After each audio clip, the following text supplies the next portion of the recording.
Shalom family, shalom. It's your brother Isaiah back with another video.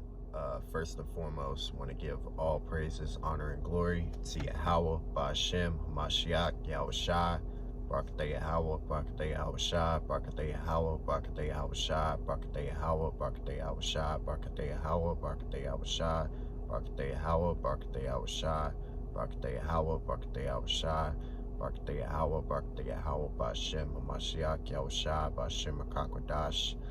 All praises due. Shalom family. Hope y'all having a blessed day today. Just another day in captivity, man. Just, waiting on that call, buying time, man. Staying in the spirit. Today's video, y'all, I wanted to come out of a passage in 1CHRONICLES. I thought was pretty interesting. And the topic of this video is going to be love and protection for our nation. That's what I'm going to be touching on today, because we got to love our nation, man. We're all we got as a people. We're all we got. And we don't have that unconditional love, that diehard love for our nation to do anything, man. This isn't the place where you need to be. You don't need to be here if you aren't all in with this shit. Anybody that's lukewarm, even like Yahushua said in Revelations 3:16, if you're lukewarm, I'll spew you out of my mouth. He ain't coming back for no lukewarm motherfuckers, man, at all. So it's very important that we keep that in mind as we continue to draw closer, man, to us getting together at the rally point. Very, very vital.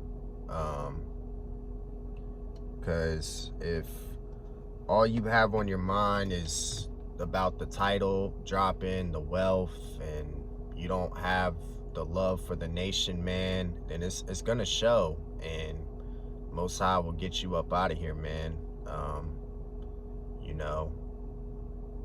You got to make sure you're staying in the right spirit daily. We got to check our spirits daily, man. Each and every single day, making sure we're staying in that right spirit. But let's go ahead and hop into this passage, man. I'm coming out of 1CHRONICLES chapter 19. And it's going to talk about King David and an instance he had with one of the kings of Ammon. And let's go ahead and read about it. 1CHRONICLES chapter 19, starting in verse 1. It says, "Now it came to pass after this that Nahash, the king of the children of Ammon, died, and his son reigned in his stead. And David said, I will show kindness unto Hananiah, Salak, the son of Nahash, because his father showed kindness to me. And David sent messengers to comfort him concerning his father. So the servants of David came into the land of the children of Ammon to Hananiah to comfort him. But the princes of the children of Ammon said to Hananiah, Thinkest thou that David doeth honor thy father, that he hath sent comforters unto thee? Are not his servants come unto thee for to search and to overthrow and to spy out the land?" So they're basically telling Hananiah, like, hey, nah, he's on some slick shit. David's on some, he ain't here to, comfort, send comfort for you about, your loss of your father and shit. Nah, he's on some other shit, basically. But that, that's not the case. David's righteous man of the Lord, went through with his word and shit. So, wicked motherfuckers, man. Verse 4, "Wherefore Hananiah took David's servants and shaved them and cut off their garments in the midst, hard by their buttocks, and sent them away." So he just pretty much shaved them, man. Shaved them. Trying to embarrass them, pretty much. Verse 5, then there went certain and told David how the men were served, and he sent to meet them, for the men were greatly ashamed. And the king said, tarry at Jericho until your beards be grown, and then return. Verse 6, and when the children of Ammon saw that they had made themselves odious to David, which I actually looked up the word odious,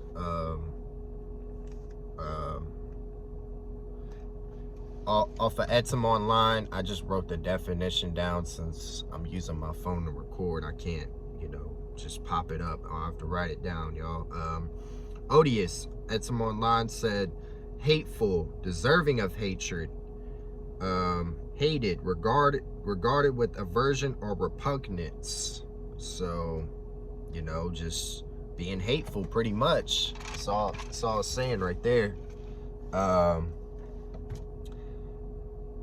Verse 6 again, and when the children of Ammon saw that they had made themselves odious or hateful to David, Hananiah and the children of Ammon sent thousands talents of silver to hire them chariots and horsemen out of Mesopotamia and out of Syria, Makkah, and out of Zobah. So they hired 32,000 chariots, and the king of Makkah and his people who came and pitched before Medeba. And the children of Ammon gathered themselves together from their cities and came to battle. And when David heard of it, he sent Joab and all the host of the mighty men. Joab was David's kind of like right-hand man when it came to battle. Verse 9, and the children of Ammon came out and put the battle in array before the gate of the city, and the kings that were come were by themselves in the field. Now when Joab saw that the battle was set against him, before and behind, he chose out of all the choice of Israel and put them in array against the Syrians. So they're about to go to war, man. Shit's about to fucking pop off. And the rest of the people he delivered unto the hand of Abishai his brother, and they set themselves in array against the children of Ammon. And he said, if the Syrians be too strong for me, then thou shalt help me. But if the children of Ammon be too strong for thee, then will I help thee. So kind of, splitting it up pretty much. Verse 13 is this where I really wanted to kind of dance on. But yeah, verse 13, be of good courage, and let us behave ourselves valiantly for our people and for the cities of our power, and let the Lord do that which is good in his sight. So that's exactly how we got to be for our nation, man. Right there in verse 13. I'm going to read that again. Be of good courage, and let us behave ourselves valiantly for our people and for the cities of our power, and let the Lord do that which is good in his sight. So we got to represent, man, for our people. As Israelite men, we got to be brave. I think that's what really valiantly means, is you're just brave, pretty much. You got courage. If I'm not mistaken, I could be wrong. Thinking about it, I should have looked up the Etam Online for that one too. Salak, y'all.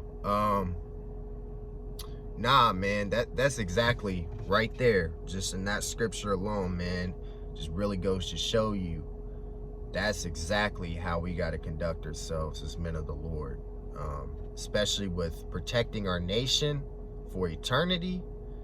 Man, it's like you gotta be bold, man. Like, you gotta be chosen for this, especially, you know what I mean? It's first and foremost. Second of all, you just gotta make sure you're keeping yourself in the right spirit, man, because this nation is all we got. We're building this nation up from the ground up as 144,000. So we really gotta have that passion and drive, because we're the ones that the Most High chose to restore Israel, pretty much. He chose us to restore Israel. Once we get turned up, it's it's going to be game time. At that point, of course, we're going to come together at the rally point, you know, until those other nations decide they had enough of what we got going on, and they try to come up against us, man. You know, we got to remain in that right spirit, that unconditional love that we have for each other and just this nation alone. The Most High chose us for his inheritance, man. You know, there's nobody like us on this planet. Nobody. We're not of this world. Even Yahushua said that my kingdom is not of this world. Roughly paraphrasing, pretty sure he said in John 14, if I'm not mistaken. But yeah, like, we're not of this world, man. There's nobody like us on this planet. We're the most unique people. Everybody tries to imitate us. Everybody. Especially these fucking Japhites. They try to imitate us the most, you know? Whether it be music, sports, you know? Whatever it is, man. Everybody tries to model themselves after us, you know? But they still shit on us, though, because they know who we are. They know who we are. They still shit on us. That's why they got a heavy, heavy price to pay in the very near future, man. So just knowing that, man, we got to have that love for our nation, man. It's vital. And if you don't have it now, you'll never have it. At this point, all I'm saying is just make sure you're just staying in the right spirit. But we definitely gotta, you know, meditate on that fact. Like, we really have love for our nation, man. You know, we don't have love for these heathens, these other nations. We don't have no, fuck them. It's all Israel, all about Yasharalah, period. That's what it's gonna be for eternity, man. Verse 14. So Joab and the people that were with him drew nigh before the Syrians unto the battle, and they fled before him. And when the children of Ammon saw that the Syrians were fled, they likewise fled before Abishai his brother, and into the city. Then Joab came to Jerusalem. And when the Syrians saw that they were put to the worse before Israel, they sent messengers and drew forth the Syrians that were beyond the river. And Shopach, the captain of the host of Hadarezer, went before them. And it was told David, and he gathered all Israel and passed over Jordan and came upon them and set the battle in array against them. So when David had put the battle in array against the Syrians, they fought with them. But the Syrians fled before Israel, and David slew of the Syrians 7,000 men, which fought in chariots, and 40,000 footmen, and killed Shopach, the captain of the host. So we all know King David in the ancient world was a killer, man. This just goes to show it. It's like thousands of men, man. Thousands. And when the servants of Hadarezer saw that they were put to the worst before Israel, they made peace with David and became his servants. What does that sound like? It sounds exactly like these other nations. They're going to try to make peace with us once they see they can't fuck with us. Once we get turned up, man, they're going to fold. They're going to have to fold. We're going to force them to fold, man. Just nothing new under the sun, man. Nothing new under the sun. The Most High's will always get done. You know, Most High picks who wins and who loses. In this case, we're in that time where Israel's on the rise. And Israel pretty much is unstoppable. We're unstoppable. Nobody can stop us, man. Nobody.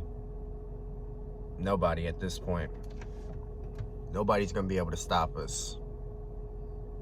They can try and fuck with our videos. These scoffers can come on here and talk shit. Y'all niggas can call me Esau. I don't give a fuck, man. Y'all niggas ain't stopping shit. Still going to be putting videos out. Still going to be edifying the body. Still going to be doing what the Most High has set me out to do for this body, man. Y'all ain't stopping shit. We're unstoppable. We're just gonna keep going, while y'all niggas still talk shit, you know, while they try and fuck with our pages, man. You can't stop nothing here, man. Can't stop shit. And they made peace with David and became his servants. Neither would the Syrians help the children of Ammon anymore. So, you know, I just wanted to bring that out to show you, man. We gotta have that love for our nation and willing to defend it at all costs. You know, well, we gotta stay in that warrior mindset as the 144. Because we're going to be defending our nation for eternity, man. Let's go to Romans chapter 8 real quick. Skip over there. Let's go to Romans chapter 8.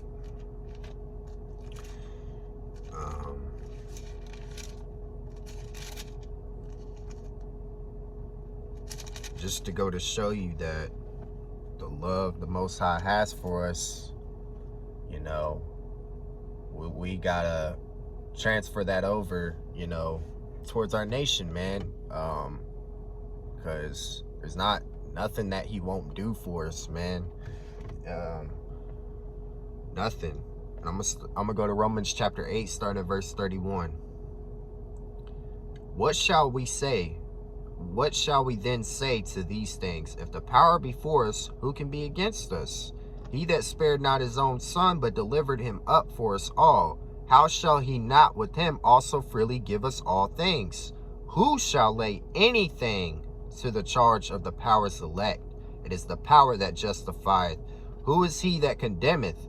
It is a Mashiach that died, yea, rather that is risen again, who is even at the right hand of the power, who also maketh intercession for us. Who shall separate us? Here's the meat right here, verse 35. Who shall separate us from the love of a Mashiach? Shall tribulation or distress or persecution or famine or nakedness or peril or sword? Verse 36. As it is written, for thy sake we are killed all the day long. We are counted as sheep for the slaughter. Nay, in all these things we are more than conquerors through him that loved us. So it don't matter what we go through, man. Nothing will separate us for the love that the Most High has for us. Nothing. And we got to be the same way towards each other, especially, man. No matter what we're going through the disagreements, whatever it is, man, we got to love each other, man. This bond, this brotherhood bond is very important. And the sisterhood bond is just as important as well, man. Y'all's bond is very important, you know, because we need y'all to be on one accord as well. Collectively, we all gotta be on one accord, man. This is the only way this is gonna work. But anybody who's found out to be a demon, man, the Most High will just get you out of here. The scriptures will come to pass regardless, whether you're here or not. So you can be a demon all you want, but scripture's still gonna get fulfilled, you know. Verse 38. For I'm persuaded that neither death, nor life, nor angels, nor principalities, nor powers, nor things present, nor things to come, nor height, nor depth, nor any other creature shall be able to separate us from the love of the power which is in the Mashiach Yahweh our Lord. Nothing can separate us from him, the love he has for us, and that's how we got to be for our nation. We got to reflect that for our nation, as collectively as a whole. And I'm going to stay in Romans. Let's go to Romans chapter 12. And I'm going to read verses 9 and 10. Romans chapter 12, verses 9 and 10. Let love be without dissimulation. Abhor that which is evil. Cleave to that which is good. Now, I looked up Edom online, what dissimulation means. Basically, it means make unlike, conceal or disguise. So you can't fake it. You know, you can't fake the love that you have for this nation, because you will be found out. Like I said, you will be found out. You are a demon. You're just, you know, kind of playing, sitting in the background, sitting on the sidelines like, oh yeah, finna get rich, you know what I mean? Nah. Most High is gonna get you up out of here. Maybe not right away, but eventually your ass gonna get thrown out, man.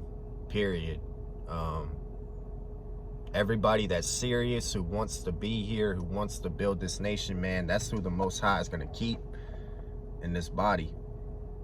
And that's who he's going to use to build our nation. So we have to be staying on our square, man, and knowing that the Most High,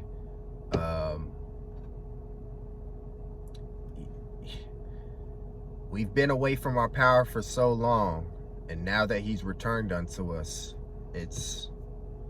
we'll never be separate again. So the love we have for this nation, it's all we got. I can't say it enough. It's all we got. We are all we got, man. Nobody fucks with us here.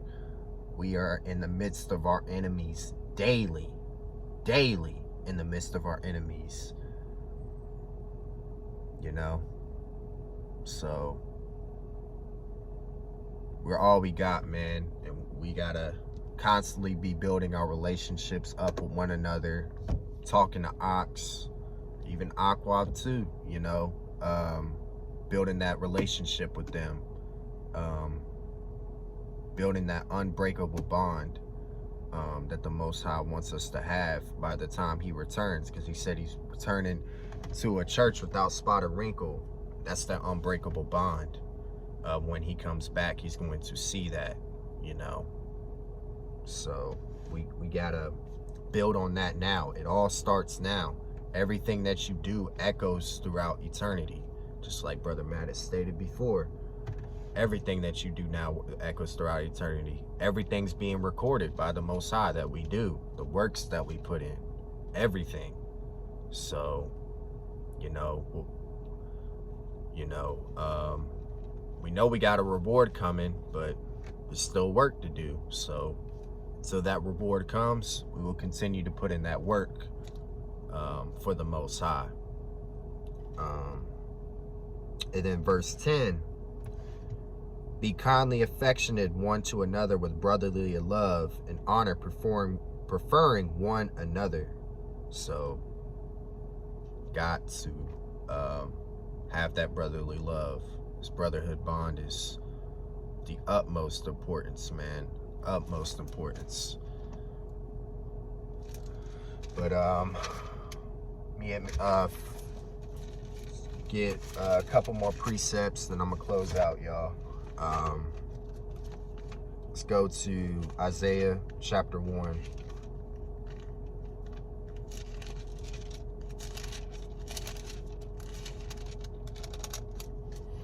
And I'm gonna read verse 26. It's a pretty familiar scripture, but I wanted to bring it out again. Isaiah chapter 1, verse 26. And I will restore thy judges as at the first, and thy counselors as at the beginning. Afterward thou shalt be called the city of righteousness, the faithful city. He's gonna, knowing that we're being restored spiritually now, first, before that transition, we must keep a right spirit. Like I've been saying, man, he's gonna restore us. We're getting restored spiritually right now. We are the judges, as the 144, the judges and rulers. So he's restoring us right now. And we gotta, be in that right spirit for the transition, man, because we're gonna be putting in hella work throughout all eternity, man. We're gonna be putting in hella work. And that's why he's gonna need to turn us up, because we still in these carnal bodies, we ain't gonna make it. We ain't gonna make it, man. We ain't gonna be able to live no 1,000 years. And the scriptures say we're gonna reign with the Mashiach 1,000 years. You know, we ain't gonna be able to live that long. Shit, this devil done fucked everything up. So we gonna have to get turned up, man. We're just holding fast to that promise of what's coming for us, you know, being redeemed, knowing we already, you know, are, and spiritually, you know. So we're just waiting for that physical change to come upon us men, and then you Akwath are going to get changed too, through us, through childbearing. Yeah, just wanted to, you know, hit on that real quick, man. Just let it sink in, man. We really about to, once we get the ground running in Colorado, man, that's shit. We're gonna have to put in work. You just need to be meditating on that, you know. Yeah, and I want to hit this last precept, man, just to pretty much cap it all off. Very familiar scripture, coming out of Psalms 139,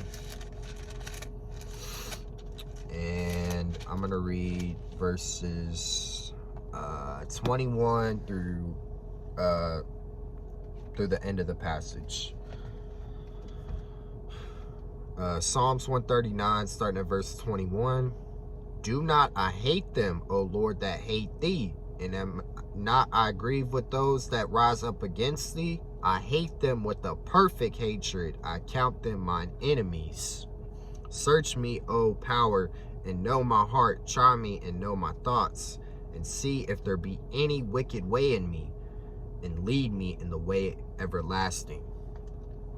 So, knowing that, man, you got to hate who Yahweh hates, who Yahweh and Yahweh Shah hate, and you gotta love who Yahweh and Yahweh Shah love, period. And it's not that hard to see who he hates.